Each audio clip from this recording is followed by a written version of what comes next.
Hello and welcome to another episode of Not Another F1 blog. This episode will, of course, be covering the Korean Grand Prix, which eventually did take place as planned in Yongam, and not, as I sarcastically predicted at the end of the last episode, in Kim Jong-il's back garden. Once it got underway, after 17 laps behind the safety car due to the torrential weather, it was an exciting race that left us with plenty to talk about. Personally, my only regret was that, due to the weather, it didn't give us a fair comparison between the Korean International Circuit and the rest of the circuits on the calendar, in particular, the more recent ones designed by Hermann Tilke. There is a lot to discuss in this episode, so let's go through each issue chronologically.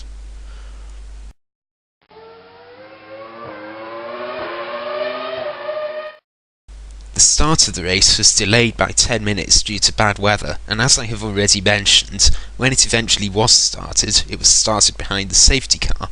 After 3 laps the race was stopped for 45 minutes, after which it ran for a further 14 laps behind the safety car before any actual racing started. In my opinion, this was the correct decision. Quite apart from the safety concerns associated with the proper race start, starting the race properly would have effectively turned it into a lottery, which could have had too much of an influence on the outcome of the championship at this late stage. My only worry is that this race will be used in the future as a precedent when starting the race in less severe weather conditions, but I doubt that this will happen. After all, safety car starts in wet conditions have happened before, for example in 2007 at Fuji and in 2008 at Monza, but they've been fairly rare even in wet conditions.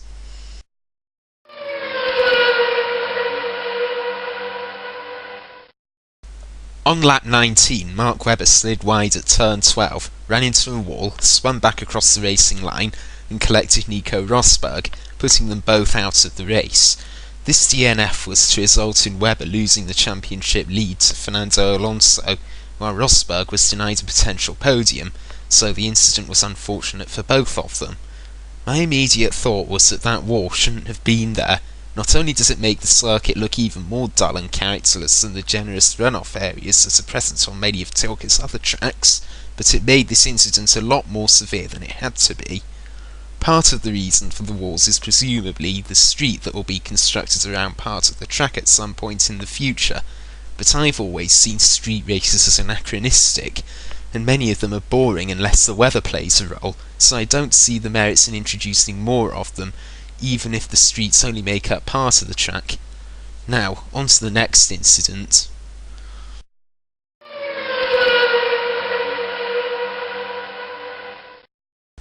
On lap 31, Sebastian Buemi collided with Timo Glock whilst attempting an overtaking move.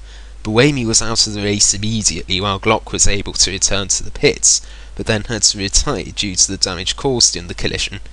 This was investigated by the stewards after the race, resulting in Buemi receiving a 5-place grid penalty at the next race. On the face of it, there was no obvious reason why a penalty was given. It appeared to be a simple mistake of the sort that can happen very easily in these conditions. If the conditions are such that it was deemed too dangerous to attempt an overtake, and that Buemi was expected to just follow Glock through the corner, then why wasn't the safety car still out? Of course, there could very well be a good reason why a penalty was given, but as with many of the other recent penalties that have been awarded for what appeared to be simple racing incidents, no explanation was offered. What did Buemi do that warranted a penalty, and not simply a reprimand, if any action at all? We weren't told.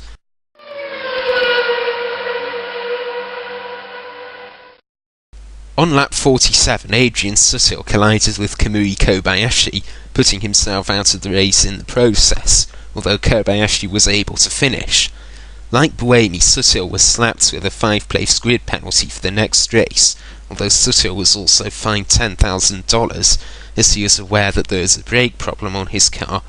With this in mind, his driving throughout the race did seem rather reckless.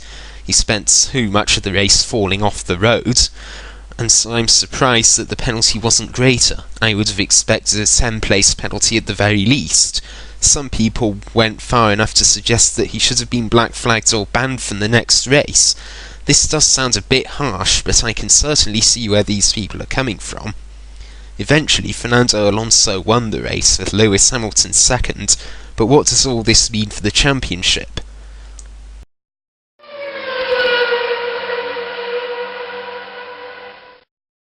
After his victory in this race, Fernando Alonso takes the lead in the championship on 231 points. Webber's DNF sees him falling to second place in the standings, while Lewis Hamilton moves up to third on 210 points.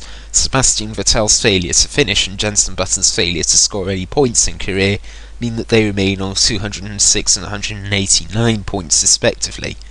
In order to retain his title, Jenson Button needs to win both of the remaining races, with Alonso scoring less than 8 points in total in the remaining 2 races, or win one race and finish second in the other, with Alonso failing to score completely. Button's thoughts are as follows. In 2007, if Kimi had sat back and walked away thinking he was not going to be world champion, then he wouldn't have been world champion. The way to look at it is whether I can still win the championship, and as a world champion and someone who wants to fight for a world championship, you don't give up until you can't win it. Clearly I need people to have failures and not finish, which is very difficult because there's so many people in front of me. But mathematically it's still possible, and I won't give up until it's no longer possible. I agree with this to the extent that the moment that he ceases to believe that he can win, while he still can, then he will no longer be a racing driver. However, he did not deny that he would help Hamilton should the need arise, nor was there any indication that the 2 McLaren drivers will receive equal treatment, so I suspect that McLaren will back Hamilton over Button. However, if Button is leading at the end of the Brazilian Grand Prix with Hamilton second, and with Alonso in a lower points position such as 7th, will Button move over and allow Hamilton to win? Part of me hopes that he wouldn't kill his championship hopes like this, if nothing else for the sake of absolute integrity, but he would no doubt be pilloried for doing so, if this were to cost Hamilton the championship at the next race. After the rather light penalty that Ferrari received after Hockenheim, would McLaren dare to employ implicit team orders in such a situation? I would definitely hope not. If they, or Ferrari or Red Bull for that matter, were to reason that gaining 7 World Championship points to their leading driver was worth paying a $100,000 fine, I would expect the FIA to take a rather dim view of this and impose a heavier penalty. I hope you've enjoyed my 3rd episode of Not Another F1 blog. If you have any questions or feedback or your own opinions, then please leave a comment on this video. I'd love to hear them. Please stay tuned for part 4, which will probably be about Williams deciding to replace Nico Hülkenberg with Pastor Maldonado for next year, and simply filling Rubens Barrichello's car with money instead of hiring someone to drive it. Until then though, that's it. Have a nice day.